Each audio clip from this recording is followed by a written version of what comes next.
Welcome back, dear viewers. You're still watching The Breakfast Show live on Nile TV International, and it's now time for our first topic of discussion for today. And as we noted earlier, we're going to be talking about built environments and what does this term mean and all the details related to building environments. We're most delighted to be joined here in the studio by engineer Mohamed Hendawi. He's an architect and researcher. First of all, good morning, sir. Good morning. Thank you so much for joining us. Thank you.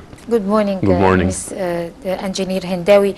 Let's first talk about the urban communities and the definition of built environment. How did it appear? How did it strike to the minds of architects and thinkers of engineering, and where it's taking its course?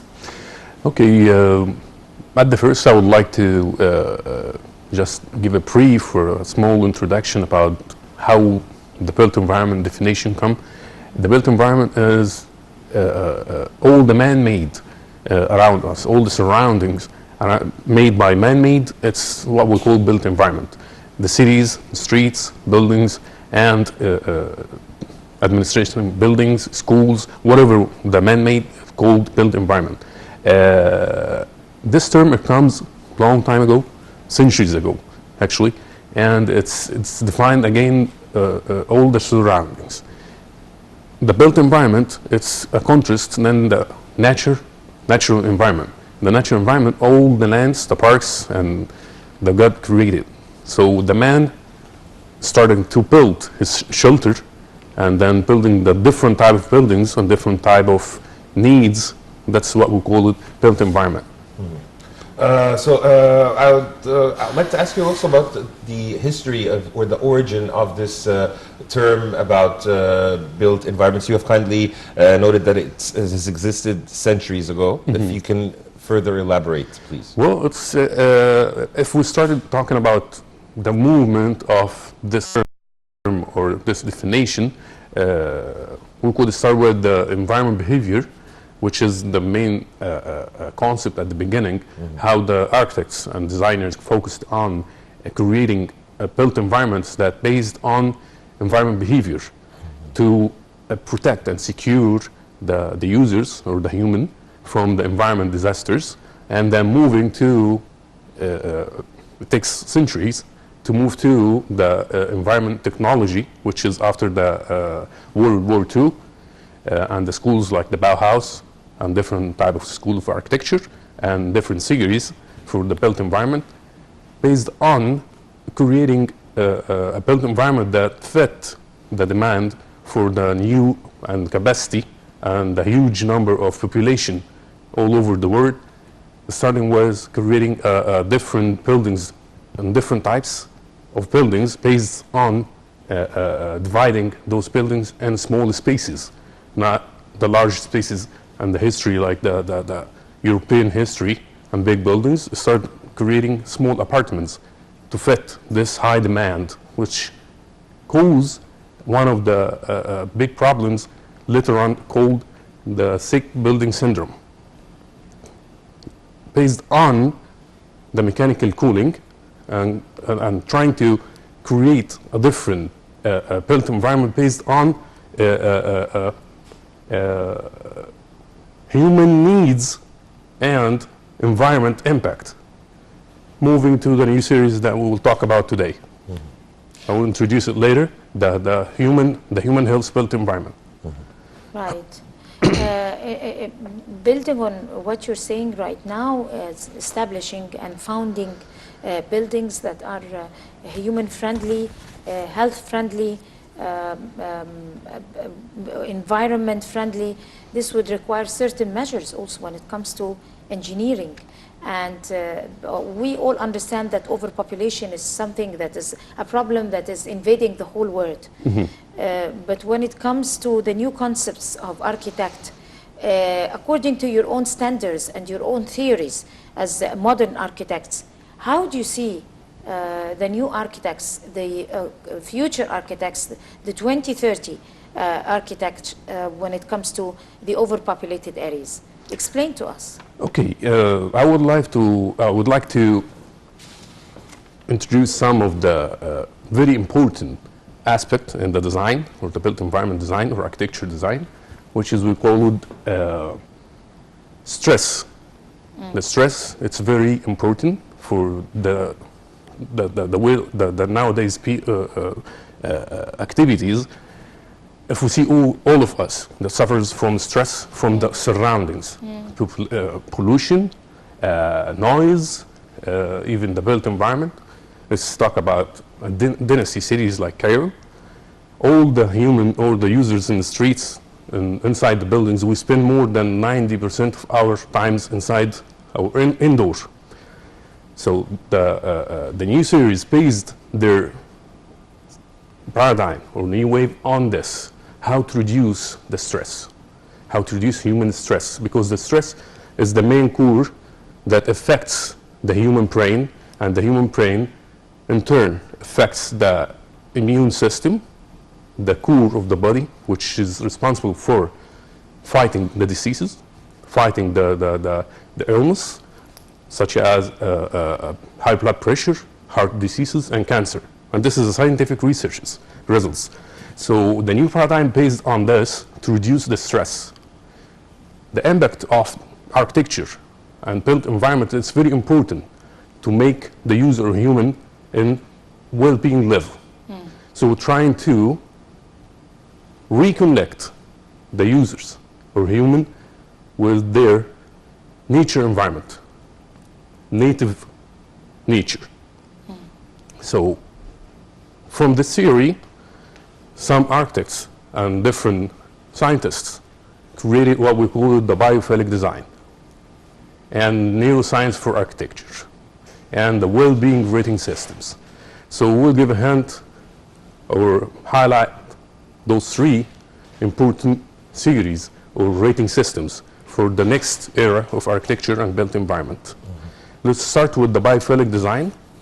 So they created a 14 pattern of biophilic design. It's like a guideline for architects. Biophilic design. The biophilia, which is love nature. It means love nature. So they based their theory or guideline of design guideline on the ART. The ART is a theory which means attention restoration theory. By reconnecting the human with nature, I would say, to make it easier to understand how you feel when you live or you spend your vacation in nature, on beaches or jungles, camping in mountains. How you feel? You can tell me? Relaxing, happier. You feel you could be more creative, breathing, in good shape. So this is the new era or the new paradigm in architecture. The biophilic based their 14 pattern on this by connecting the user to the nature. Based on on the ART, which is attention restoration theory.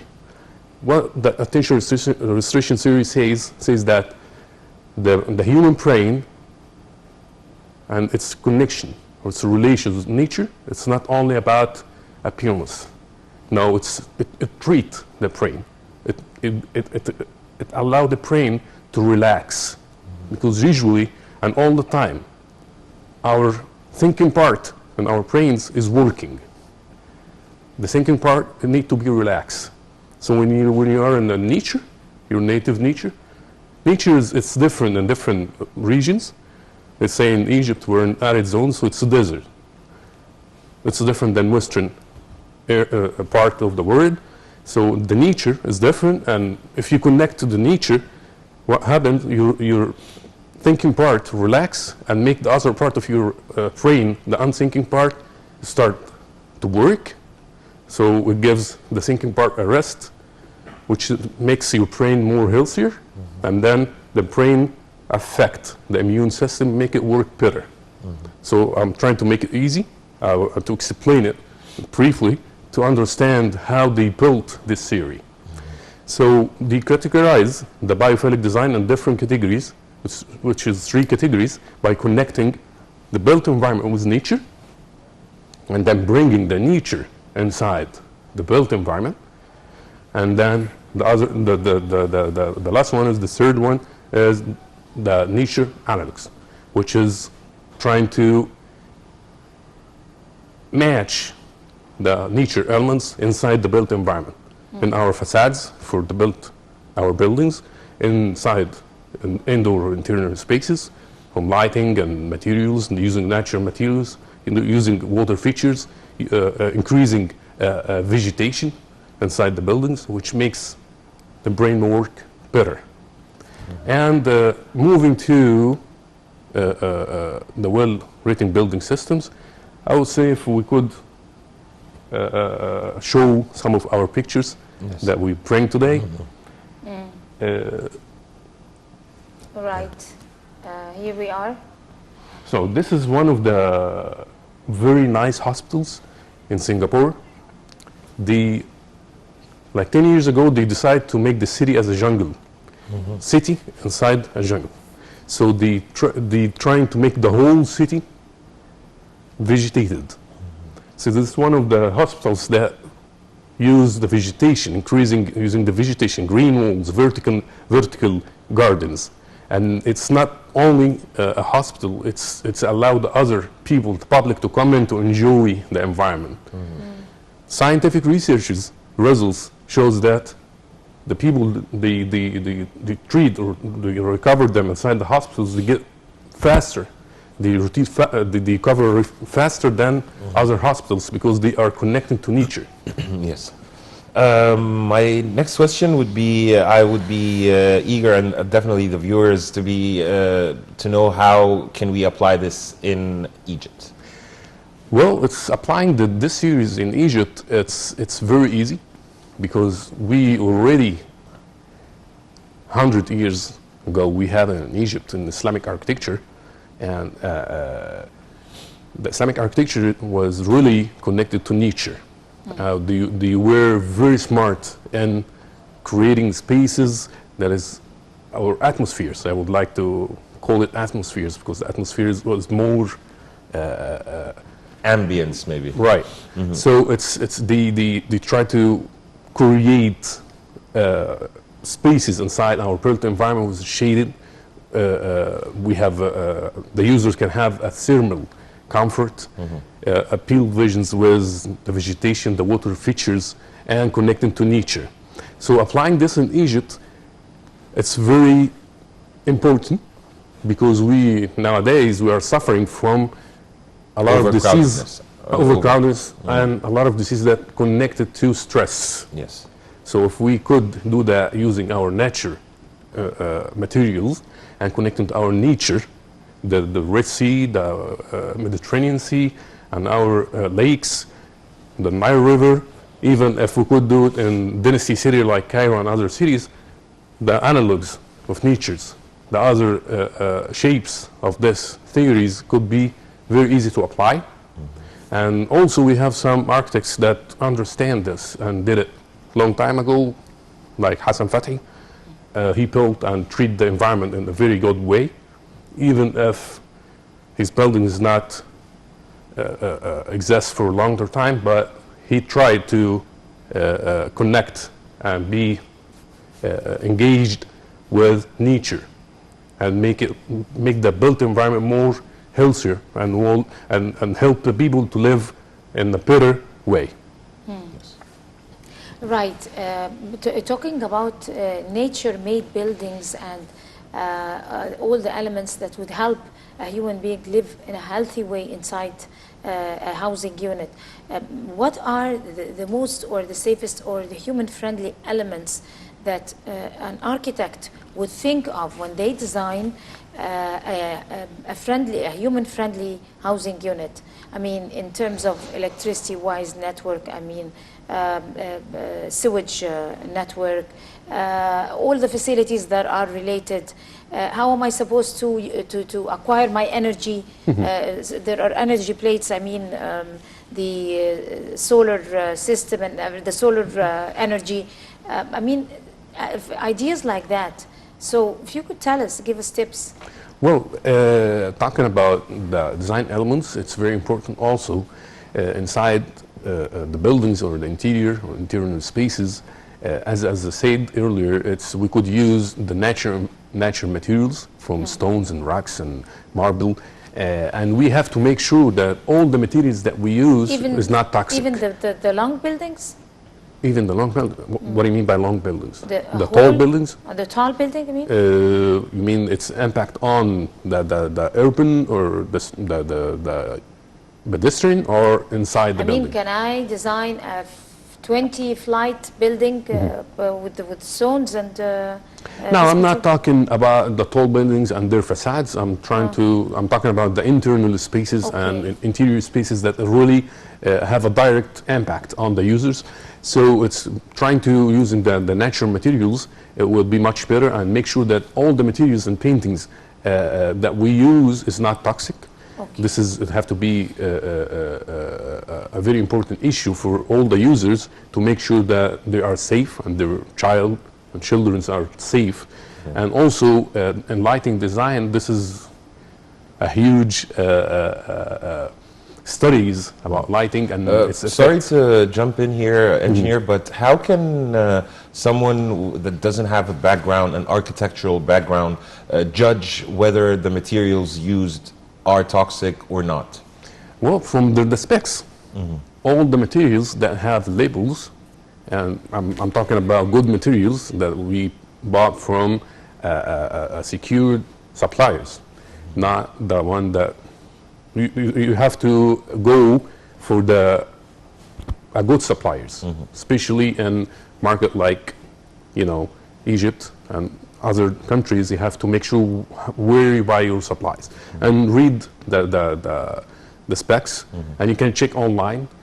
It's very easy nowadays to check what it is and how it affects your health, because most of them you couldn't see, you couldn't smell, but it affects your health. So again, going back to enhancing our indoor quality by using the natural materials, and one of the most important thing is the natural ventilation, making sure that the whole internal spaces have a fresh air.